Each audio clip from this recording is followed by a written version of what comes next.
আজকে আমাদের আদরের সেতু মামনির ১২তম শুভ জন্মদিন। আমার ভাতিজির জন্য সবাই দোয়া করবেন। আজকের ব্লগটি সেতুর জন্মদিন উপলক্ষে। সবাই শুরু থেকে শেষ পর্যন্ত দেখে নেবেন। ব্লগটি দারুণ ইন্টারেস্টিং হতে যাচ্ছে। সো হ্যালো এভরিওয়ান, কেমন আছেন আপনারা সবাই? আশা করছি সবাই অনেক বেশি ভালো আছেন। আলহামদুলিল্লাহ, আপনাদের সবার দোয়ায় আমিও ভালো আছি। সেতু আমার চাচাতো ভাইয়ের মেয়ে।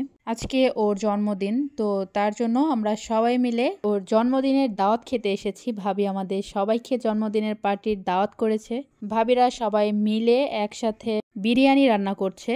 ঘরোয়াভাবে ছোটোখাটো একটা পার্টি আর কি। তো এখানে বিরিয়ানি রান্না করার আগে মাংসটাকে ম্যারিনেট করে নিচ্ছে ভাবি। কম বেশি সবাই তো বিরিয়ানি রান্না করতে জানে, সেটার রেসিপি বলার কিছু নেই, তারপরেও বলছি। মাংসের মধ্যে আদা বাটা, রসুন বাটা, তারপর বাদাম বাটা, পেঁয়াজ বাটা, গুঁড়া দুধ আর টমেটো সস, দারচিনি, এলাচ, তেজপাতা, লবণ, কাঁচামরিচ সবকিছু দিয়ে একসাথে ভালো করে মেখে নিয়েছে। তারপর দিয়েছে 1 প্যাকেট রাঁধুনি বিরিয়ানি মশলা।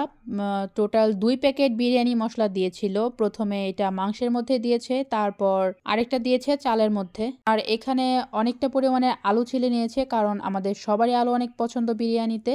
আর এখানে বেরেস্তা ভেজে নিচ্ছে। প্রথমেই কিন্তু তেল দিয়ে তারপর বেরেস্তা ভেজে তুলে রেখেছে। আর এখানে আছে পোলাওয়ের চাল। পোলাওয়ের চালটাকে ভালো করে ধুয়ে পানি ঝরাতে রেখে দিয়ে এদিকে মাংসটাকে কষিয়ে নিচ্ছে। বিরিয়ানি রান্নার ক্ষেত্রে মাংস কষানোটা কিন্তু মেন কাজ। এটা মাংস কষানো বেশি মজা হলে রান্নাটাও কিন্তু খেতে অনেক টেস্টি লাগে। আর এদিকে আমি আলু ভেজে নিচ্ছিলাম।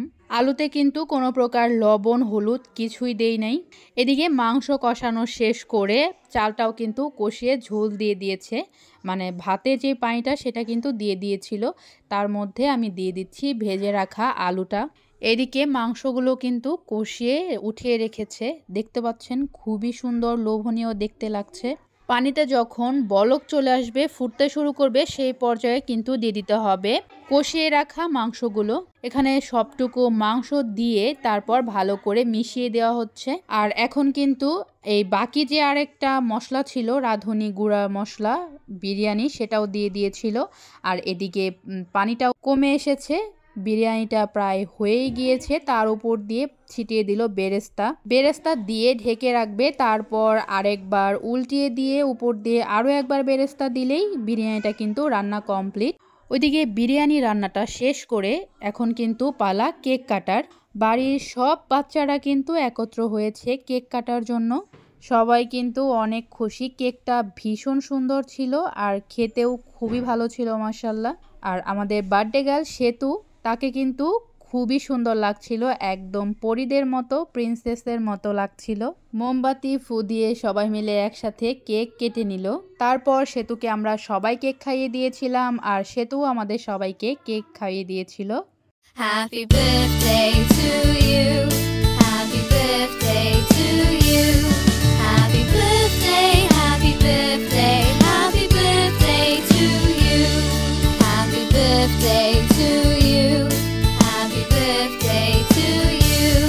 Happy birthday, happy birthday, happy birthday to you. Happy birthday to you. Happy birthday to you. Happy birthday, happy birthday, happy birthday to you. Happy birthday to you.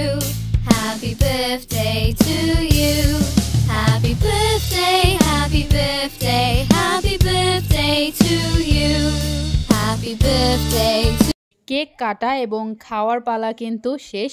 এবার পালা বিরিয়ানির। সবাই মিলে বসে পড়েছি বিরিয়ানি খাওয়ার জন্য। আমি কিন্তু ডায়েটে আছি, তারপরও 2 প্লেট বিরিয়ানি কিন্তু আমি খেয়েছিলাম। মানে কি বলবো, এত পরিমাণে টেস্টি হয়েছিল, একদমই লোভ সামলাতে পারি নাই, অনেকটা পরিমাণে খেয়ে নিয়েছিলাম। ভিডিওটা প্রায় শেষের দিকে। সবাই আমাদের সেতুর জন্য দোয়া করবেন, ওর ভবিষ্যৎ যেন আরো সুন্দর হয়, মানুষের মতো মানুষ যেন হতে পারে। ভবিষ্যতে বড় হয়ে বাবা মার মুখ উজ্জ্বল করো, খুব ভালো থাকো, ভবিষ্যৎ সুন্দর হোক তোমার, এই কামনাই করি। আপনারা সবাই ওর জন্য দোয়া করবেন। ভিডিওটা কেমন লাগলো কমেন্ট করে কিন্তু জানাতে ভুলবেন না। ভিডিওটা দেখার আগে সবার কাছে অনুরোধ থাকবে একটা লাইক, কমেন্ট এবং সাবস্ক্রাইব করে আমার চ্যানেলের সাথেই থাকবেন। সবার সুস্বাস্থ্য কামনা করছি। সবাই খুব বেশি ভালো থাকবেন। আল্লাহ হাফেজ।